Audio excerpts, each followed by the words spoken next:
All right, perfect. We're going to go ahead and get started this afternoon. Good afternoon, Fighting Scots. My name is Jordan Sherpy Lencioni, and I'm the Associate Director of Alumni Engagement here at Monmouth College.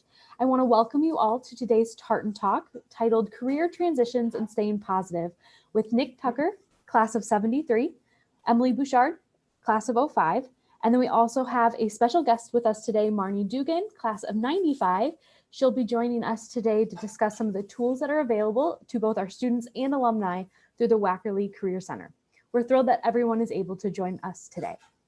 Before we begin, I want to just cover a few housekeeping items. Today's event is being recorded and will be available on the Monmouth College website. We'll also be providing everyone this presentation so that you can go through the resources after the fact as well, if there's anything you wanted to review. Please ensure that you are in speaker mode by looking in the upper right-hand corner of your screen. That will ensure that you have the best viewing experience during today's presentation.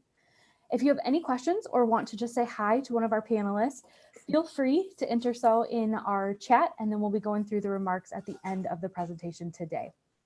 You'll also see a short 3-minute survey pop up on your screen at the end of today's presentation.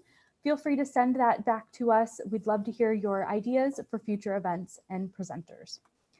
A little bit about our presenters today. We have Nick Tucker, class of 73. He's a career coach with Challenger, Gray, and Christmas, and has a professional background in industrial sales, marketing, and IT. As a Monmouth College student, Nick majored in business administration and had a minor in liberal arts. Currently, Nick is also serving as a member of our Monmouth College Alumni Board. Emily Bouchard, class of 05, is a professional in the experiential marketing and events field. Currently, due to COVID, she's a nanny and working in a freelance position. As a Monmouth College student, Emily majored in public relations and had minors in French and in English. And as I mentioned at the end of today's presentation, we're also going to hear from Marnie Dugan, class of 95. Marnie is the director of the Wackerly Career and Leadership Program here at Monmouth College, and she's going to share with us some of the resources that they have available to both our students and alumni for their career searches. Nick, Emily, and Marnie, I'm going to go ahead and turn the floor over to you. Great. Thank you so much, Jordan, and hello, fellow Monmouth College grads. As Jordan mentioned, basically today we'll start with Nick going through some really helpful tips on job searching, as well as just strategies and different resources available. I'm going to attempt to teach you a few things about how I'm trying to stay sane as a result of being laid off. Then we'll have some online resources and tools that we'll kind of walk through, and also touch on the Wackerly resources and what you have available to you. And then from there, we'll open it up to the floor for Q&A. So we're really excited to hear from you guys about what might be helpful and how we can help. So with that, I'll turn it over to Nick.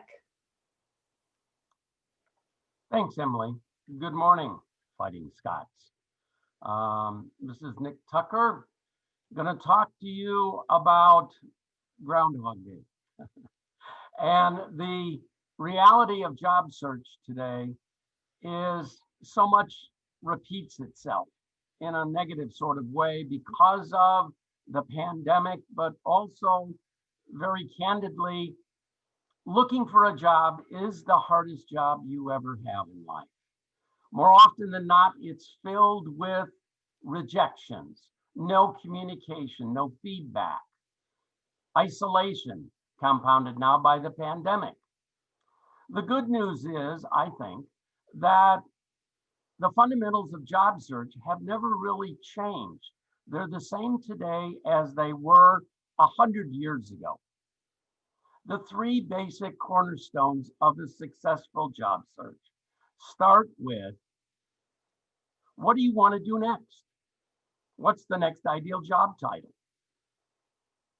Number two, who do you want to work for? What are your target companies? Target companies are identified by basically two components, industry and logistics.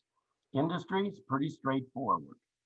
Logistics could be, I don't want to have to travel more than half hour, 45 minutes to and from my home each day.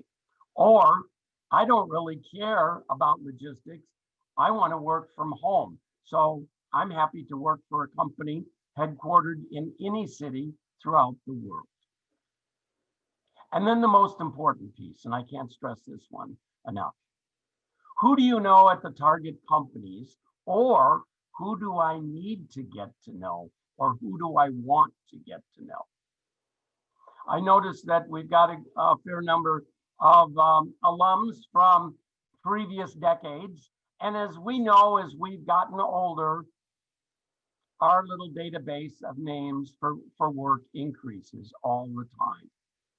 And you need to engage people that you know, or you need to find names of people that you want to engage and then find out how you're connected. The good news is we've got technology to help us. It's called LinkedIn and other resources. It's fantastic, the availability of technology. I tell some of my clients that have been working for 15, 20 years, I make reference to, remember back in the day when we used to have to go to the library and weed through all the business periodicals, etc., to find answers? Well, now almost all of it's online. So what do you want to do? That's a very difficult question for some people to ask. They just got out of school. I'm not sure.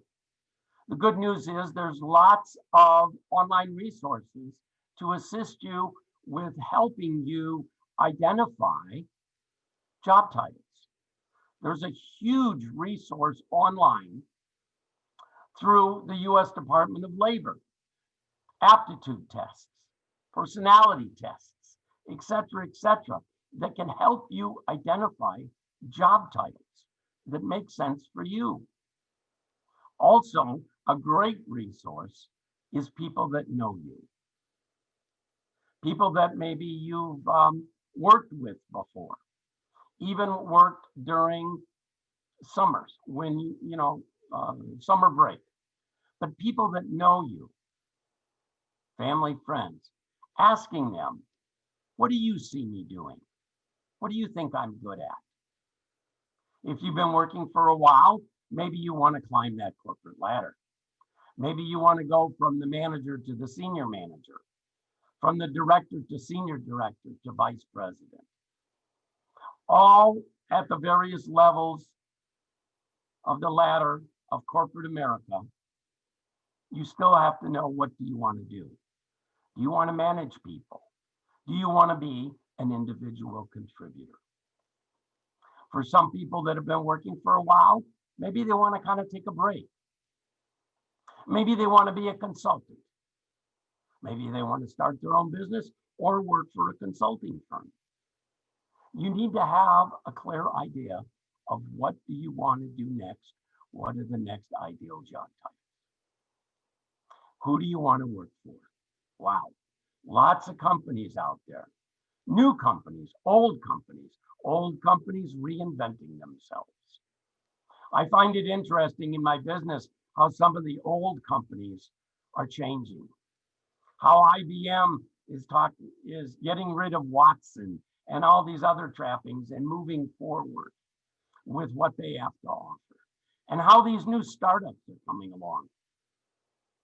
5G, the cloud, RF, the IT side of the house is going crazy. Great opportunities with startup companies or mature companies soon to go public.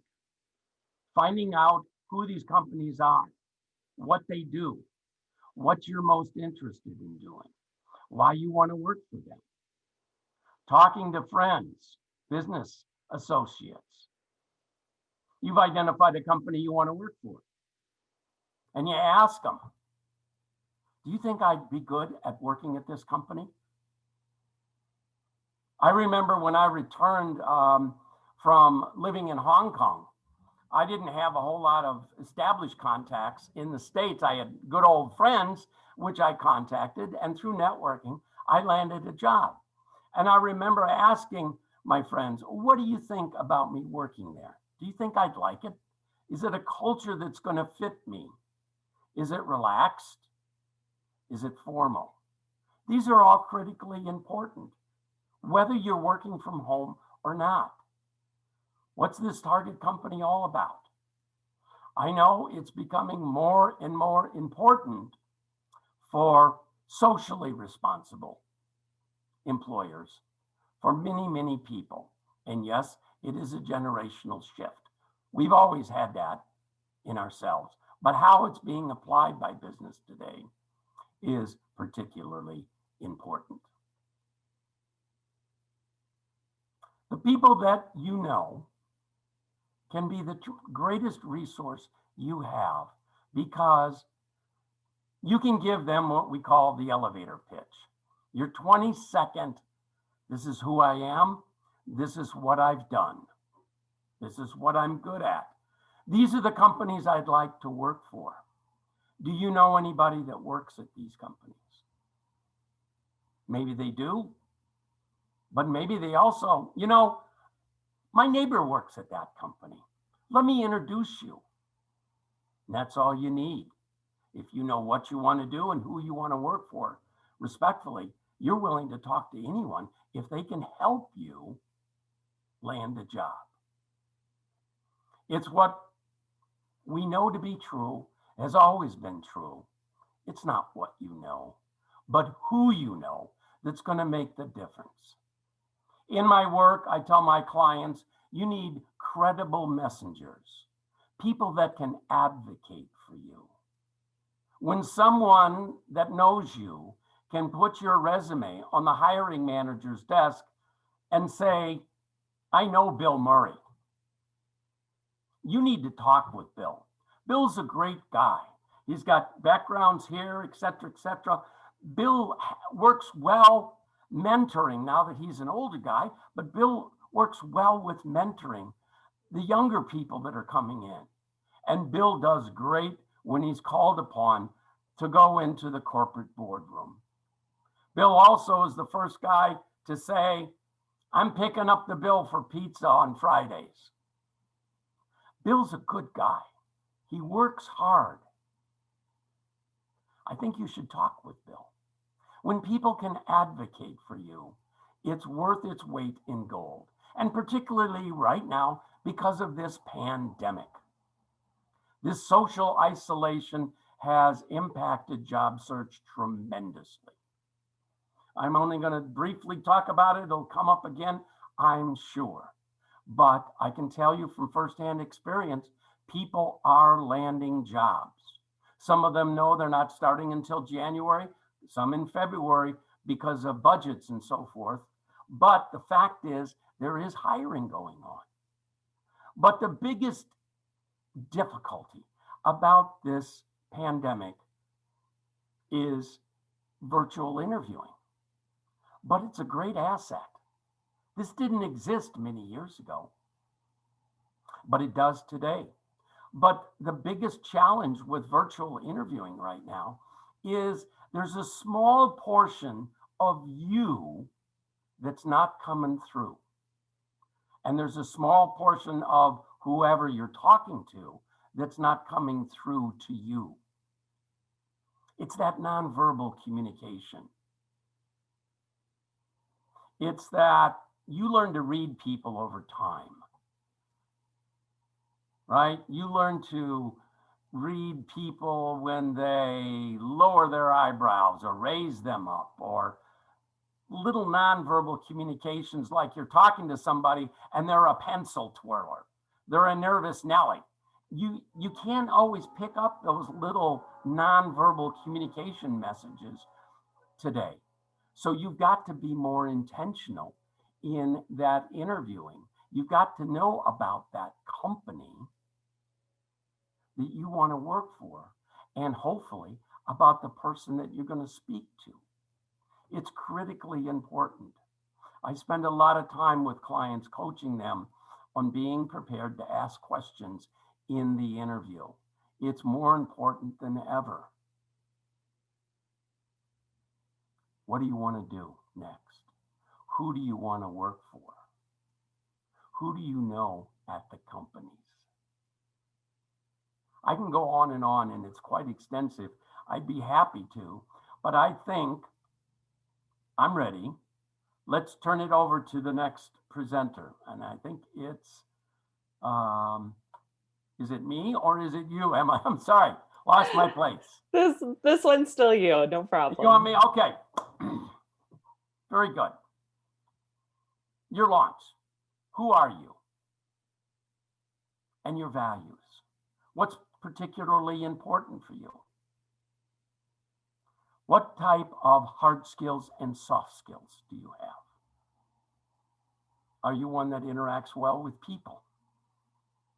Or are you that individual contributor that's happy to sit in the corner and do your job?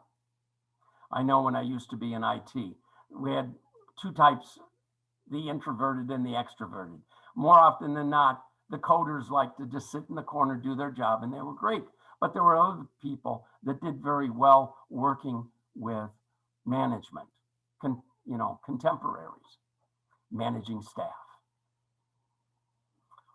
There are many tools out there to help you launch once you've got your resume, what you want to do, etc., lined up. There's executive search firms. There's networking groups, which are still meeting. There's LinkedIn. There's the government websites I touched on briefly that can help you with your search. And up there on the screen is one website that is not, I don't think it's linked, but onetonline.com is a great government website to assist you with your job search. If you're at that point in time where you're trying to figure out, what do I want to do? The other great asset with ONET Online is by zip code, you can identify companies that are hiring. And there are a lot of companies that are hiring right now. And if you're a little bit more advanced in your search, you can identify companies by SIC, Standard Industrial Codes. There's great resources out there, free and available to use. Looking for a job, again, is the hardest job you ever have. Knowing what you want to do, what you're good at doing, what you need to improve at doing better. And it's not always those technical skills. The good news is there's lots of resources to help you with improving your technical skills. At the end of the presentation, we'll be talking about some websites that are available to help you, for example, learn Microsoft Excel for free. Having a brand is dual fold on a personal and a professional basis. By that, I mean the activities that you do or you want to do socially, whether they be faith-based, not-for-profit organizations that you might be involved with. They define your leadership style, your team building style. Knowing your skills, your hard skills, and your soft skills is critically important. You want to find organizations that complement you. You need to talk to others that know you, and even people that don't know you. I get emails and LinkedIn messages all the time from people that say, hey, Nick, I see you used to work here. I know it's been a while, but what did you like about working there? I'm more than happy to help people that come to me with specific questions, so I know how I might be able to help them best. You need to have that clear, defined, what do you want to do? Who do you want to work for? And then who do you know? Developing your strategy is an ongoing process. It never stops. You bring along a lot of what you did yesterday to the work you do today. I can tell you honestly, 10 years ago, I wasn't doing this at all. 10 years ago, I was severely impacted by the recession. Myself and 650 people got laid off. I completely reinvented myself back then. It was tough, but I did it. And I took my experiences, what I'd like to do, what I didn't like to do. I started volunteering through my local unemployment office that I found out about through my networking. And I facilitated workshops for the unemployed at the local libraries. I did this for over a year. I was recognized by the U.S. Department of Labor for my volunteer work. I enjoyed it, helping people get back to work. My early career, I was in sales, industrial sales and marketing. I've got a consultative sales background, so I'm used to sales taking a long time to close. It fits very nicely, unfortunately, with job search today, because the odds are you're not going to walk in and walk out with a job, figuratively speaking, of course. But I wound up landing a job through networking at a not-for-profit that was funded by the U.S. Department of Labor. And I assisted returning vets, at-risk youth, and the returnees, formerly referred to as formerly incarcerated, helping them land jobs. I lasted until the funding, unfortunately, stopped.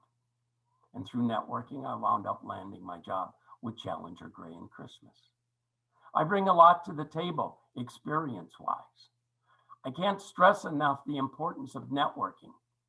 Right now, because of the pandemic, a lot of networking groups are meeting virtually.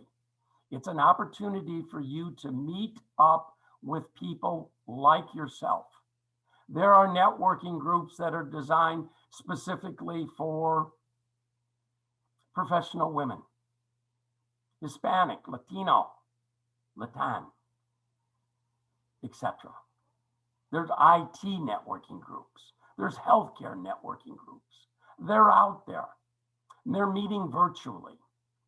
It's unfortunately, you're not able to meet with your contemporaries, those out of work, but you need to meet up with those people. Take advantage of meeting with them. Now, one of the key things you can do to network is have a virtual coffee, BYO. Schedule a coffee with a friend, former business colleague. Set up a time, half hour. Talk about the family. Talk about the sports team. Talk about your job search. Share your successes and share your struggles with others like yourself. Yes, it's therapeutic.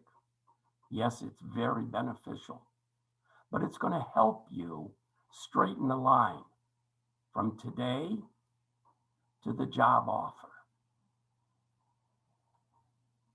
Next slide.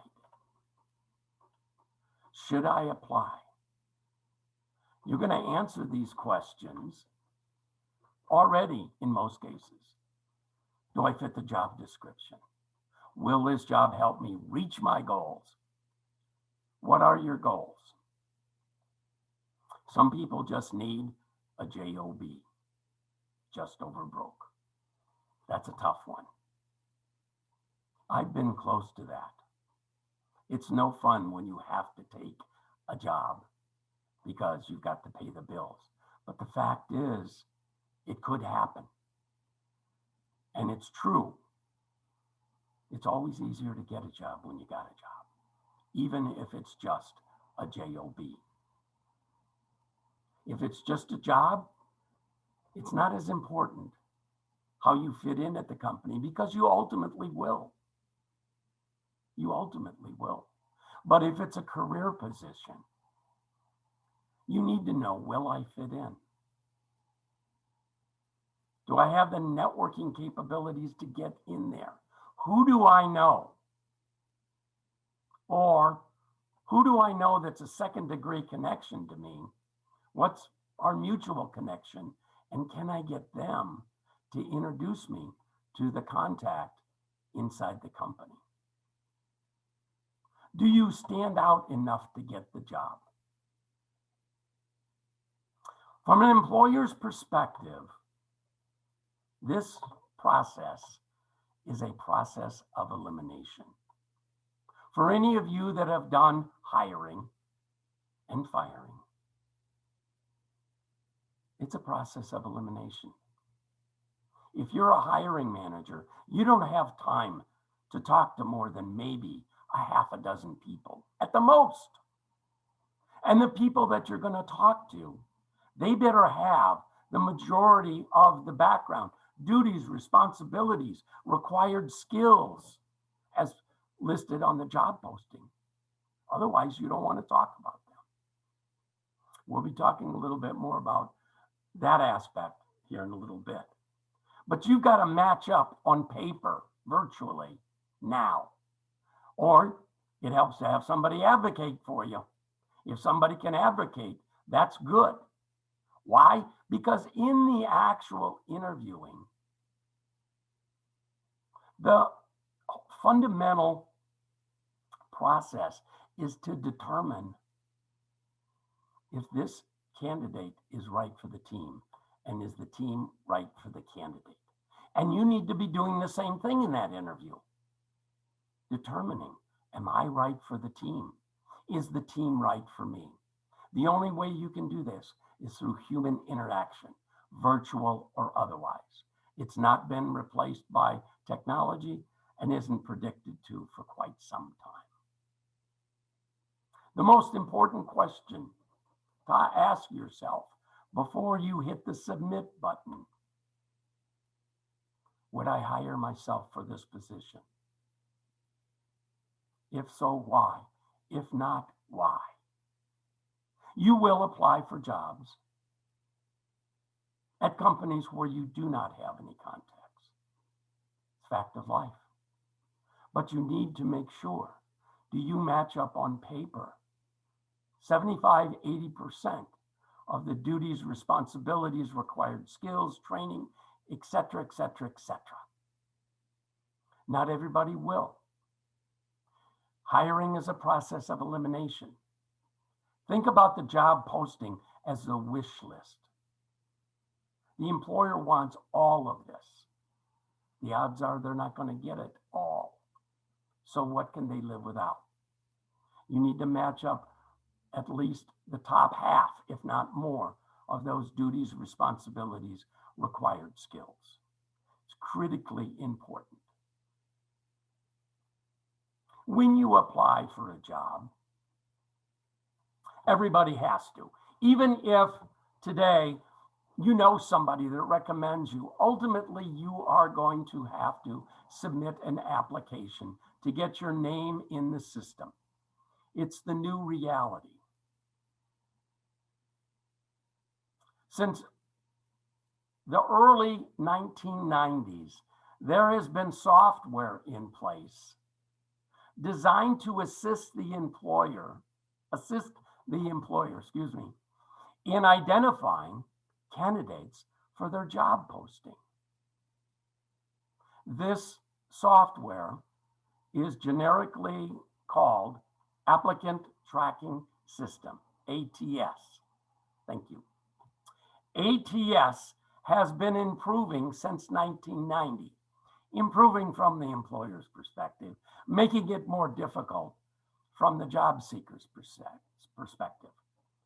This software assists in keywords. Many of you are probably very much aware of it. Knowing how it is used is going to be critically important for you to be successful in submitting your applications online.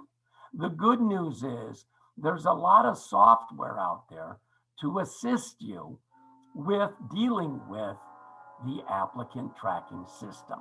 We'll be talking about that later on. But about 95% of all companies use some form of applicant tracking system software to scan resumes, cover letters, and determine who's in and who's out. You can optimize your resumes and cover letters with this software to help you get through the system, because your objective is to stay in the inbox and not go to the outbox. From an employer's perspective, applicant tracking system software is great. 10 years ago, 2010, I remember applying for jobs. 15, 20 seconds later, getting an automated email. Dear unsigned, thank you for applying for our position. If your background and skills match our needs, we will be in touch with you. Signed, unsigned. P.S. Please do not respond to this email because the email box is not monitored. I'm sure many of you have gotten something like that. From an employer's perspective, it's nice. They've acknowledged they got your information. Some companies don't even do that. It's a great disservice, but it's a fact of life. You have to take ownership of your job search. It's your job search. It's not mine. It's not Emily's. It's not anybody else's. It's not the recruiter's. It's your job search. You need to follow up. You need to keep track of who you need to call, when, how, etc. Looking for a job is the hardest job you'll ever have in life, but it also can be the most rewarding to help you find something that will make you happy. Do what you love and the money will follow. On that note, Emily, I'll turn it over to you. Great. Thank you, Nick. One of the things that I think can get really frustrating about job searching is just how overwhelming it is. And my personal journey, as Jordan mentioned, I have worked in special events since my intern days. And they were one of the first things to really take a pretty significant hit with COVID. So with fewer people doing events, I was in March, April, it's all blurring together. I was laid off as part of a large, like a third of the workforce was laid off at my company. And I had gotten kind of like that sense of producer in me was like, okay, I need to do something. I need to fill my time. And so I put together a little PowerPoint called like, I'm laid off, now what? And I put it up on LinkedIn, and it was things that kind of balance what are the logistics of being laid off? What's the stuff I need to not screw up? And then how do I not get like completely overwhelmed and distraught over this? So that was really helpful in that it was circulated far more than I expected to. I made some great connections there, and I think it was a resource that felt really relevant in the moment. I started it because I knew my resume wasn't going to be up to date or ready to share right away, but I wanted people to know that I was available for work and that I was interested in joining a new team. So it served a few different purposes. It was a great way to just kind of put some of my thoughts on paper, spend my time wisely using my resources, share information, but then also, as Nick has pointed out so many times, stay relevant in your network and grow your network. So really kind of focus on the people that you know and how you can just kind of appear and be on their radar. So with that said, it was kind of reminding myself, I'm not my job search, it's just what I'm doing right now. So this is my little reminder to all of us. It's okay, it's just what you're doing. A few of the things that I found most helpful, I'm going to go through real quickly, and then whatever questions you guys have, we'll take at the end. But I think what was most critical for me was developing and sticking to a routine. It becomes very easy to stay in your PJs all day, to forego the workout routine, to have like one meal a day when you'd normally have three. For me, it was figuring out what was really critical. Meal planning happened to be something that helped me give a little bit of focus. Staying like working out, made sure I had someone kind of keeping me accountable was really helpful. And then also enjoying my weekends and figuring out where job searching fit into that routine. One of the first weeks, I remember feeling just incredibly burnt out because I would wake up and just have this natural instinct to go to my computer, to open LinkedIn, to scroll, to scroll, to scroll, to open Indeed.com, to scroll, to scroll, to scroll. And then it would be noon. I would have, maybe submitted a few things, get back on, do it for another 4 hours. And then I was doing it day after day after day. And what I recognized was the job and the energy that I was doing wasn't worthwhile. I really needed to limit the number of hours I was job searching, and it made me incredibly focused, and it made those hours a lot more useful because I knew I didn't have to spend the whole day kind of like doom scrolling through LinkedIn. So for me, knowing that like, okay, mornings today are my job searching, afternoon is getting, the rest of my day kind of filled up with different things, was really helpful. And I think I highly encourage it because it can feel like you're being pulled in both directions. Like you're not job searching well and you're not being unemployed well, but look for those ways to establish a balance and establish a routine. To Nick's point, you might need to pick up like a job just for the sake of a job, a job, as he called it. So for me, I was introduced to a family through a friend who needed basically like a pseudo nanny tutor fusion. And I certainly wasn't looking for that position, but it came along at the right time. They were able to really help create, again, going back to that routine, that was really helpful. And it was nice to have a job while looking for a job. I think it keeps you a little bit more motivated. And I certainly am no whiz at second grade math. But the student I was tutoring got her little like golden apple award at the end of the first couple of months. And I really shared in that. I felt like that could go on my resume. It probably won't, but anecdotally, it's surprising. I think it's looking for ways that your skill set already aligns. Tutoring, I have to say, I shout out to all the parents who are dealing with e-learning right now. I don't know how you do it. So I think that is a community where if you have free time and you need to feel relevant and maybe find a way to get some a little bit of cash, it's an incredible community, and there are different ways to do that. And I think anyone who has a background as a professional would be surprised to see how easily they can translate some of those skills, which isn't to say in any way that I'm a certified tutor or teacher, but if you're looking for someone to fill a gap, I'm there. So that was really critical for me.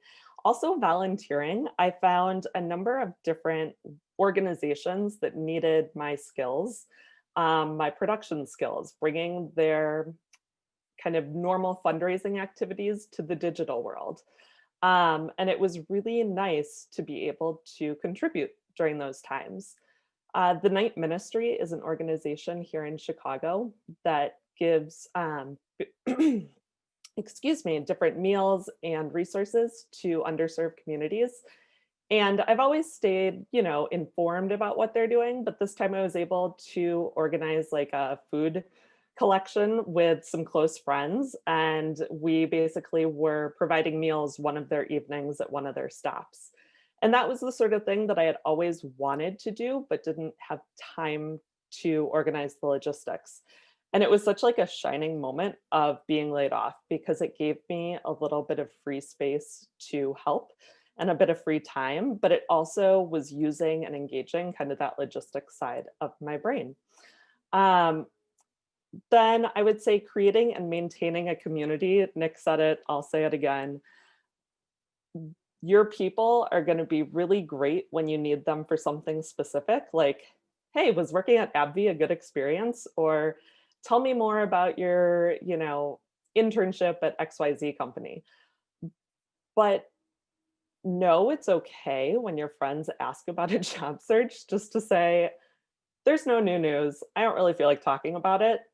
And launch into everything else. We all have so much on our plates right now. No friend will be offended if you don't want to bring them up to speed on what you're interviewing and what resumes look like. I found that at the beginning of this, people would ask that question, and I felt really pressured to say, well, I've turned in resumes to these 5 companies, and I'm hopeful to have an interview here, and I LinkedIn connected with this person. And it's really hard. It's disappointing for yourself when you get like crummy job search news. It's really disappointing to have to then share that out. So feel free to kind of hold those cards close as you work to network and engage with your community, but you don't need to overshare or tell more about the process than you want to. And then be thoughtful with finances. That was one of the things, those logistics that like right away when you get laid off, it's time to kind of zone in on that because it's so murky what the next steps look like and you don't know how long the unemployment will last. So it's things like making sure that you download any relevant contacts or calendars from your old job. It's making sure that all your paperwork as it relates to your unemployment finances are in easy to access locations, that you spend some time just making sure that you are paying attention to your budget when you might not usually do that, when it might be a little bit easier to make those Amazon purchases or rent those movies. Now is the time to kind of go through, and that's another thing you can do. That can be a chunk of your routine, is just making sure that you're being thoughtful with your kind of new budget, because that can be really daunting and scary. But to try and get ahead of it, to be super organized and to have a plan makes it a little bit easier. So those are a few suggestions. And then I also would say there was a moment in time when I was job searching like mad, and this option came up to do kind of a job that I thought could work, but didn't feel super right. She was like, great, okay, we'll have you start on Monday. And it was kind of this flood of emotions after being laid off for so long, to think that I would go from like being absolutely offline to having to be reporting to a 9 to 5 regularly.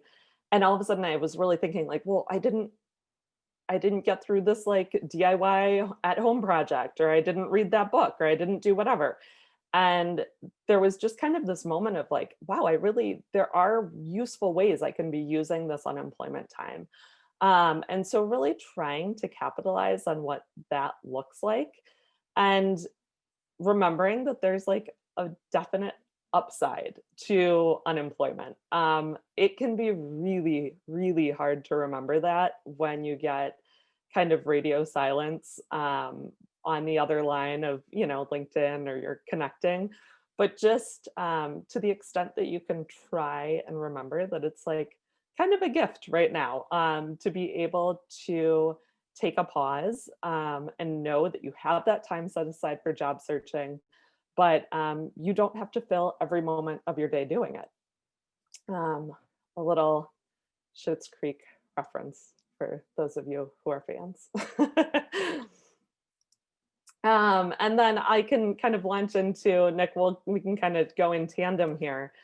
But basically, Nick has some incredible resources that he's pulled together.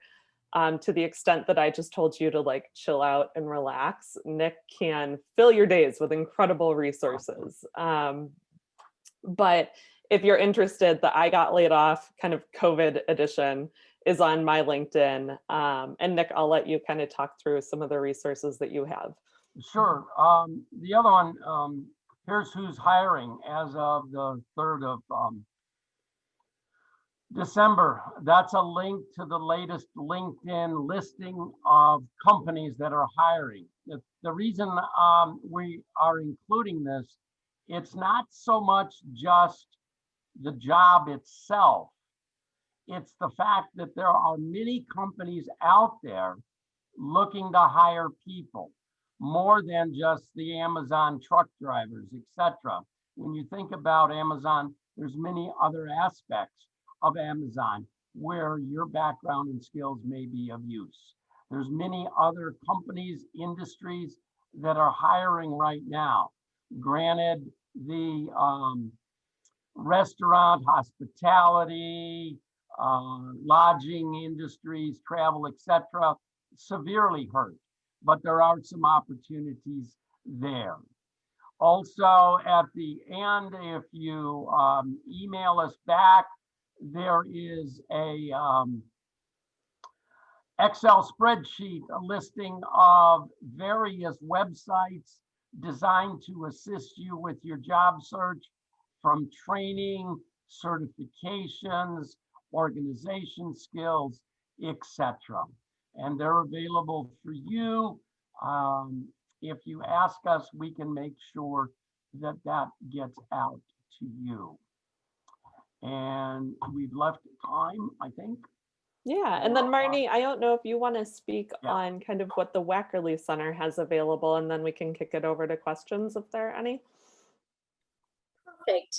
Emily, do you mind hitting? I think you made that a link. So I just wanted to Oh, sure. bring up our Wackerly website.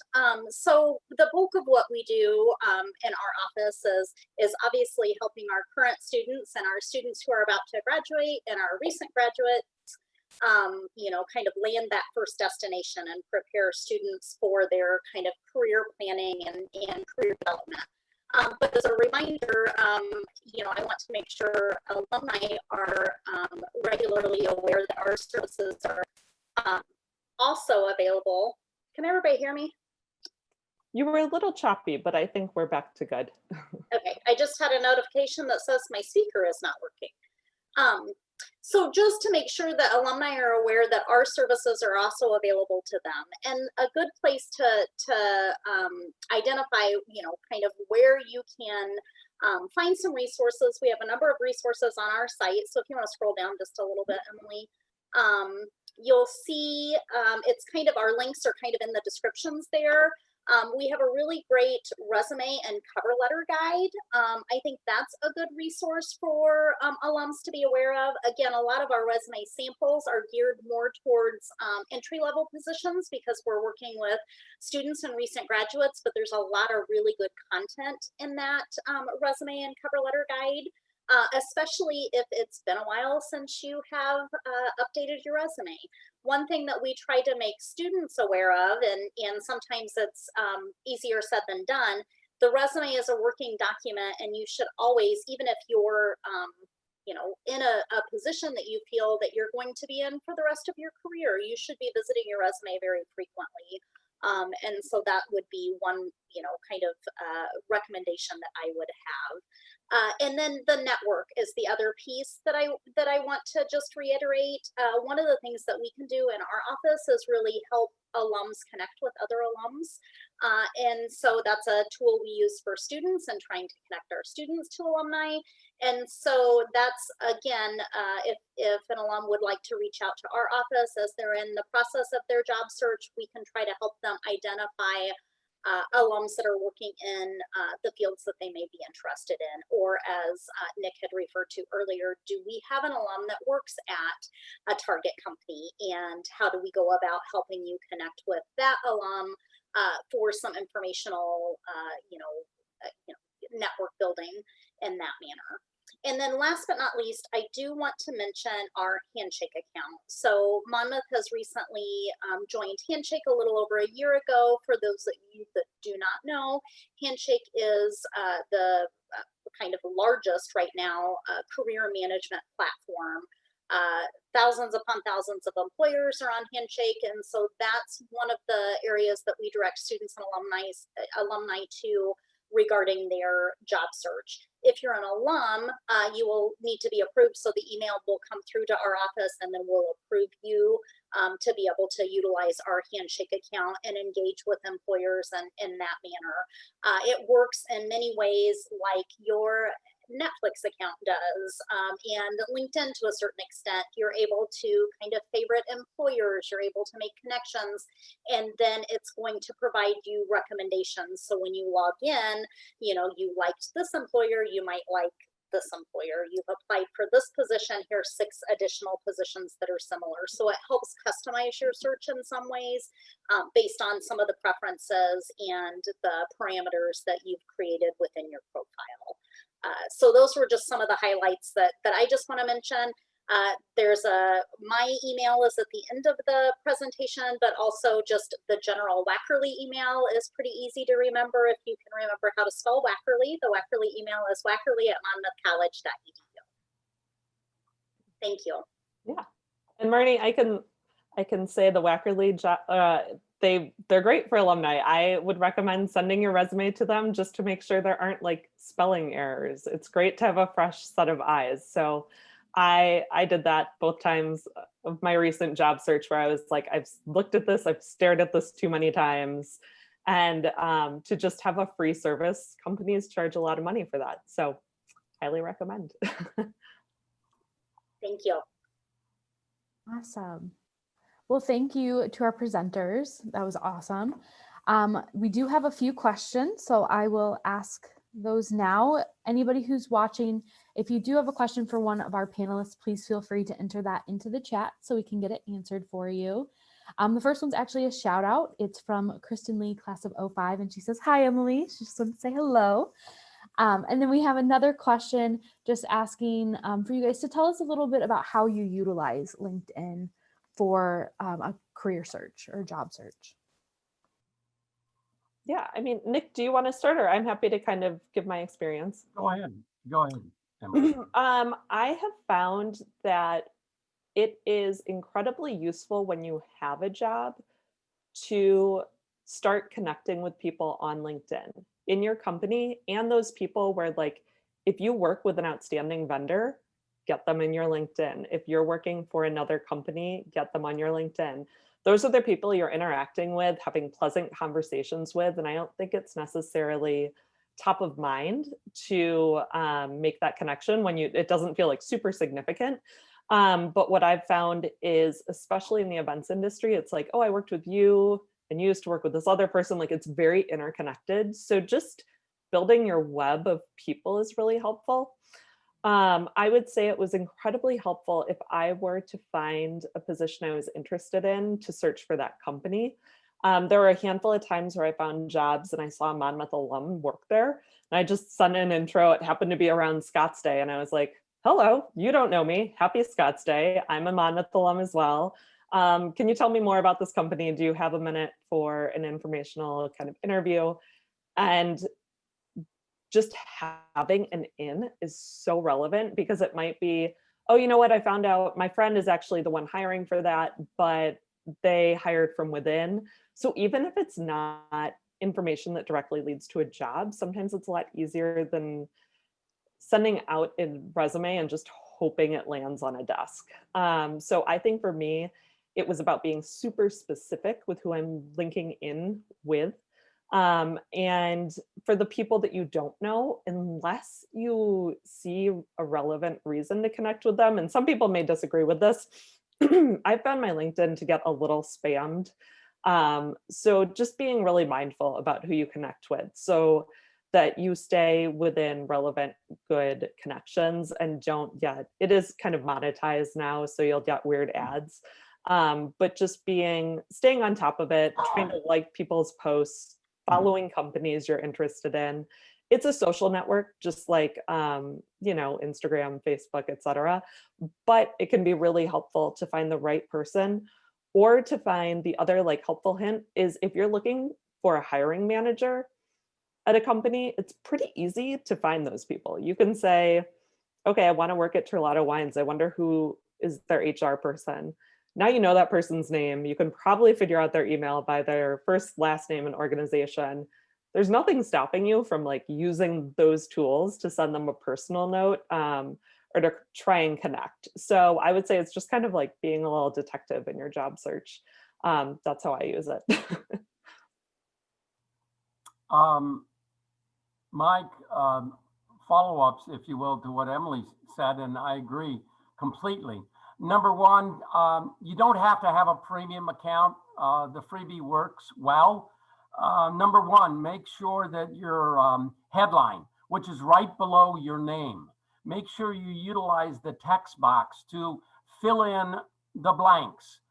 Your job title, not necessarily your company anymore if you're out of work, but the job title, the major skills that you have. Number two, the summary text box, which is in the About section, consists of a text box, 275 words.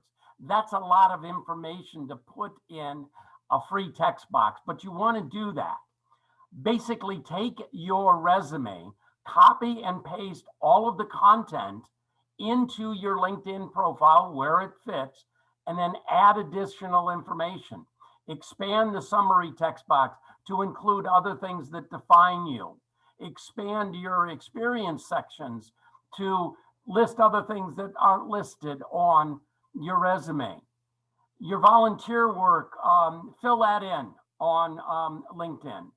LinkedIn is basically owned, if you will, by recruiters and hiring managers. So they're looking for information. By definition, they're all lazy. So you want to give them as much information to sell yourself on LinkedIn as you can, so that when they call you, it's going to be a very substantive conversation.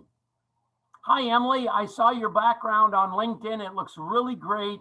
I need to talk with you about an opening at my company. Got a few minutes? And you're off to the races, but it's a great resource. Join groups, participate in groups, because you can put a little notice up in a group. Currently in transition, looking for an opportunity at XYZ company. If you know somebody, please let me know. Can't stress. Oh, and the other thing real quick, if you're still struggling with LinkedIn, go out to YouTube and type in LinkedIn for Dummies. The dummy books. LinkedIn's got 2, 5, 7, 10-minute videos on how to improve LinkedIn for you. And it's free.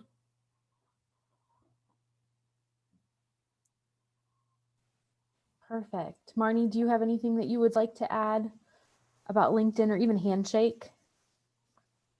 The only thing, sorry, I changed my presenter view here. The only thing that I would, the thing that I would add to that is also to think about professional memberships and professional organizations. Most of us, while we're employed, are members, within certain professional organizations. Making sure when possible to keep those memberships, to look for, if you are identifying someone on LinkedIn that has, is working at a company or has a position for which you're interested, look at what organizations they follow. Maybe you're identifying some, professional organizations or things that you should be following on social media, and then utilizing social media as part of your search, meaning if you have target companies that you're interested in, make sure you're following those target companies. Make sure you're identifying those professional organizations and that you're following that in a way that posts will come through sometimes on a Facebook, being shared on Facebook or being shared, through other forms, and just making sure that you are kind of covering all bases. Perfect. And then we have one more question. This is from Kat Nielsen, and she says, do you have any guidance for following up with your resume, and how soon after would you recommend? What types of communication are appropriate? P.S. Hi, Emily, go class of 2005. Hi, Kat. I would say I'll probably kick this one to Nick. But what I have found useful is trying to dig a little deeper into the company culture.